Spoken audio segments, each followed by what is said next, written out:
आप और मेरे जैसे इंडियंस के दिमाग में एक बात रहती थी इलेक्ट्रिक व्हीकल्स को लेकर कि नहीं यार, इनमें पावर नहीं होती, इनमें एक्सेलरेशन नहीं होती, ये ज़्यादा लंबे टाइम तक चल नहीं सकते एंड और पता नहीं क्या क्या। तो अगर आप मेरे साथ इस वीडियो के एंड तक बने रहेंगे तो मैं आपका ये मिसअंडरस्टैंडिंग्स का बबल आज फोड़ने वाला हूँ।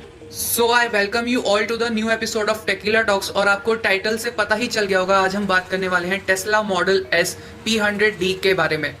टेस्ला मॉडल एस जो एक इलेक्ट्रिक व्हीकल है, वो वर्ल्ड की फास्टेस्ट एक्सेलरेटिंग कार है। मैं आपको एक कंपैरिजन से समझाता हूँ। बुगैटी शेरॉन जो वर्ल्ड की फास्टेस्ट कार है, जिसके बारे में बोला जाता है कि अगर इसके इंजन को फुल पोटेंशियल पे यूज किया गया तो ये रॉकेट्स को लॉन्च करने में भी काम आ सकता है, तो टेस्ला मॉडल एक्स उस कार से भी ज्यादा तेज एक्सेलरेट कर पाती है। तो जस्ट इमेजिन मॉडल एस कितनी पावरफुल है। मैं आपको टेस्ला मॉडल एस के कुछ फोटोज एंड बेसिक इंफॉर्मेशन अपनी स्क्रीन पे दिखा रहा हूँ। इसके बाद मैं आपको बताऊंगा कि ये वर्ल्ड की फास्टेस्ट एक्सेलरेटिंग कार कैसे बनी।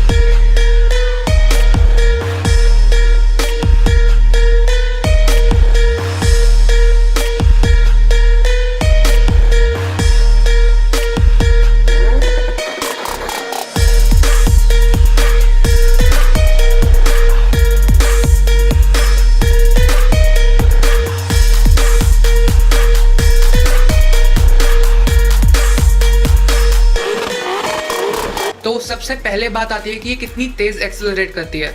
ये गाड़ी 2.4 सेकंड्स के अंदर 60 mph की स्पीड अटेन कर लेती है, which is around 100 kilometre per hour. And Bugatti Chiron यही स्पीड अटेन करने के लिए 2.5 सेकंड्स लगाती है। अब मैं आपको एक एक करके रीजन बताता हूँ कि ये इतनी तेज क्यों है।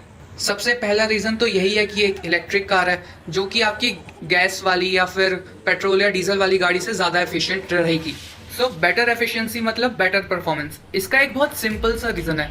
जो आपकी नॉर्मल कार होती है उसके अंदर बहुत सारे मूविंग पार्ट्स होते हैं। आपका इंजन पावर जनरेट करता है, वो पावर जाती है ट्रांसमिशन में। ट्रांसमिशन में बहुत सारे मूविंग पार्ट्स होते हैं, जैसे क्लच हो गया, गियर हो गया एंड इलेक्ट्रिकल पार्ट्स होते हैं। अब वो सारी पावर ट्रांसमिशन भेजता है ड्राइव शाफ्ट को। वो ड्राइव शाफ्ट फिर फाइनली आपके गाड़ी के टायर्स को घुमाती है। तो इस एनर्जी के एक जगह से दूसरी जगह जाने में मूविंग पार्ट्स की वजह से जो फ्रिक्शन होती है एंड हीट प्रोड्यूस होती है, उस सब की वजह से एनर्जी का लॉस होता है गाड़ी के अंदर। यही लॉस ऑफ एनर्जी एक नॉर्मल गाड़ी को इलेक्ट्रिक व्हीकल के मुकाबले इनएफिशिएंट बनाती है। अब यही मैं बात करूं अगर इलेक्ट्रिक व्हीकल्स की, तो इलेक्ट्रिक व्हीकल्स थोड़े सिंपल होते हैं। इसकी जो बैटरी होती है वो डायरेक्ट मोटर्स को पावर सप्लाई करती है और वो मोटर्स घुमाती हैं टायर्स को। अब दूसरी बात ये है कि इलेक्ट्रिक व्हीकल्स में गियर भी नहीं होते, तो गियर्स ना होने की वजह से व्हीकल को जो टॉर्क मिलती है वो 0 RPM पे भी उतनी ही मिलती है जितनी हाई स्पीड पे मिलती है। तो ये एक प्लस पॉइंट है इलेक्ट्रिक व्हीकल्स का। नेक्स्ट रीजन है कि मॉडल एस के अंदर 100 किलोवाट पर आवर की पावर बैटरी लगी हुई है, जो उसको 780 HP की पावर प्रोवाइड करती है, which is on par with Lamborghini Aventador SVJ। But 100 kWh की पावर बैटरी तो आजकल हर अच्छी इलेक्ट्रिक कार में दिखी जाती है। तो इन कार्स में और टेस्ला मॉडल एस में फर्क कहाँ है? फर्क आता है बैटरी की पावर डेंसिटी में, जो कि डिटरमाइन करती है कि 1 सेकंड के अंदर कितनी पावर दी जाएगी इलेक्ट्रिक मोटर्स को। टेस्ला ने कभी अपनी बैटरी की पावर डेंसिटी रिवील नहीं करी है, बट टेस्ला मॉडल एस के वर्ल्ड फास्टेस्ट एक्सेलरेटिंग कार होने की वजह से आपको पता ही चल गया होगा कि ये सबसे बेस्ट है। अब नेक्स्ट रीजन पे आते हैं, जो कि है ट्रैक्शन। ट्रैक्शन मतलब गाड़ी जमीन से कितना ज्यादा चिपक के चल रही है। जितना ज्यादा चिपक के चलेगी उतनी ज्यादा तेज एक्सेलरेट कर पाएगी। ट्रैक्शन इंक्रीज करने के लिए जो आपको सबसे पहली चीज दिखेगी वो है all wheel drive. Normal cars में या तो सिर्फ पीछे के 2 टायर्स में पावर होती है या फिर आगे के टायर्स में पावर होती है, बट टेस्ला मॉडल एस के अंदर 2 इलेक्ट्रिक मोटर्स लगी हुई हैं, एक आगे और एक पीछे, जो इसके टायर्स को at the same time power provide करती है। ट्रैक्शन बढ़ाने के लिए टेस्ला एक और टेक्निक का यूज करती है, जिसको बोलते हैं टॉर्क वेक्टरिंग। इसमें होता ही है कि जो गाड़ी के अंदर सॉफ्टवेयर लगा हुआ है वो गाड़ी के हर एक टायर की जो ग्रिप होती है उसको मेजर करता है कि वो जमीन से कितना चिपका हुआ है, और फिर वो गाड़ी की आगे और पीछे वाली मोटर की टॉर्क को hundreds of times per second adjust करता रहता है according to that, to ensure the tyres are achieving maximum grip. इसमें सबसे बड़ी बात यह आती है कि जो सॉफ्टवेयर है वो आगे वाले टायर्स और पीछे वाले टायर्स की जो टॉर्क है उसको इंडिपेंडेंटली एडजस्ट करता है। मतलब आगे कुछ और टॉर्क है और पीछे कुछ और टॉर्क है। ट्रैक्शन इंक्रीज करने की अगली टेक्निक है थ्रेड पैटर्न। जो टायर्स के ऊपर अलग अलग पैटर्न बने होते हैं उनको ही थ्रेड पैटर्न बोलते हैं, और जो टेस्ला मॉडल एस का थ्रेड पैटर्न है वो स्पेसिफिकली डिजाइन किया गया है उसकी ट्रैक्शन बढ़ाने के लिए। अब तक मैंने आपको जितने भी रीजंस एंड टेक्नोलॉजी गिनवाई हैं एक्सेप्ट पावर डेंसिटी, वो आपको आजकल की हर एक अच्छी इलेक्ट्रिक कार में मिल जाएंगी। So what makes Tesla model S different? अब जो दो चीजें मैं आपको बताऊंगा वो इस कार की सबसे ज्यादा फैसिनेटिंग टेक्नोलॉजी है जो इसको बाकी कार से अलग करती है। सबसे पहली है लुडिक्रस प्लस। इसको मैं आपको एक छोटे से एग्जाम्पल से एक्सप्लेन करता हूँ। सुबह सुबह का टाइम है, ठंड का मौसम है और आप अपनी स्कूटी लेके निकले। पहले तो स्कूटी चालू ही नहीं हुई, फिर एक बार को चालू हो गई तो स्पीड ही नहीं पकड़ रही, एक्सेलरेट ही नहीं कर रही। इसकी वजह क्या है?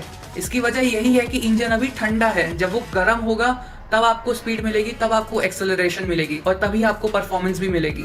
तो इस कार में जब आप लुडिक्रस प्लस मोड को एक्टिवेट करते हैं तो ये इस कार की बैटरी और बाकी पार्ट्स को प्रिसाइसली 122 डिग्री सेल्सियस तक गर्म कर देती है। ये मोड इस कार की पावर को 46 हॉर्स पावर से बढ़ा देता है। तो इस वजह से फिर आप जब इस कार को चलाओगे तो आपको बेटर परफॉर्मेंस मिलेगी और बेटर एक्सेलरेशन मिलेगी। इसकी दूसरी फैसिनेटिंग टेक्नोलॉजी है लॉन्च कंट्रोल, और इसके भी दो पार्ट्स हैं। आप सबने डिस्कवरी चैनल पे चीता तो देखा ही होगा कि कैसे जब उसको अपनी प्रे के ऊपर पाउंस करना होता है तो अपने दोनों आगे के पैरों पे वजन डाल के बैठ जाता है। तो लॉन्च कंट्रोल के पहले पार्ट में यही होता है कि गाड़ी जो होती है वो अपने फ्रंट सस्पेंशन पे प्रेशर डाल के एक चीता की पोजीशन में आ जाती है, जिससे कि गाड़ी के फ्रंट टायर्स पे फोर्स पड़ता है और उस फोर्स की वजह से गाड़ी का जमीन के साथ ट्रैक्शन और ज्यादा बढ़ जाता है। आप सबने अपने बचपन में उस कार से तो खेला ही होगा जिसको पीछे खींचो तो आगे जाती है, या फिर गुलेल से तो पक्का ही खेला होगा। बस वही टेक्निक इस कार की लॉन्च कंट्रोल के सेकंड पार्ट में भी यूज होती है। टेस्ला मॉडल एस का जो एक्सेल है वो प्रीलोडेड होता है कुछ स्मॉल अमाउंट ऑफ टॉर्क के साथ, ताकि उसके अंदर एक टेंशन बिल्ड हो सके और वो एक स्लिंग शॉट की तरह काम कर सके। इसलिए जैसे ही आप एक्सेलरेटर पे पैर मारते हो तो गाड़ी एक चीता की तरह स्पीड में निकल जाती है। तो बस यही कुछ रीजंस थे जो टेस्ला मॉडल एस को बाकी गाड़ियों से तेज और अच्छा बनाते हैं। हम इंडियंस जब कोई कार खरीदने जाते हैं तो दो ही चीजें पूछते हैं, कितने में कितना देगी। तो मैं आपको बता दूं इस कार की रेंज फुल चार्ज पर 560 किलोमीटर तक की है एंड ये आपको 1 से 2 रुपए पर किलोमीटर पड़ेगी। एंड ये कॉस्ट भी धीरे धीरे कम होती जाएगी जैसे जैसे इंडिया डेवलप होगा। ज्यादा से ज्यादा पावर चार्जिंग स्टेशंस लगेंगे ऑल ओवर इंडिया और हम सोलर एनर्जी की तरफ बढ़ेंगे।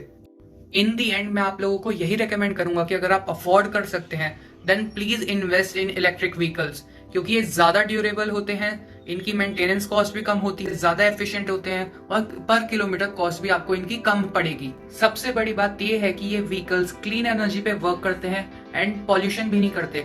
तो इंडिया जो इतना पैसा खर्च करता है क्रूड ऑयल इंपोर्ट करने में, वो इंडिया अब यही पैसा किसी और अच्छी जगह लगा सकता है। तो बस आज की वीडियो में इतना ही। अगर आपको मेरी ये वीडियो पसंद आई है तो इसको शेयर कीजिए, कमेंट करके बताइए आपको कैसी लगी एंड लाइक कीजिए और इस चैनल को सब्सक्राइब कीजिए। थैंक यू एंड जय हिंद।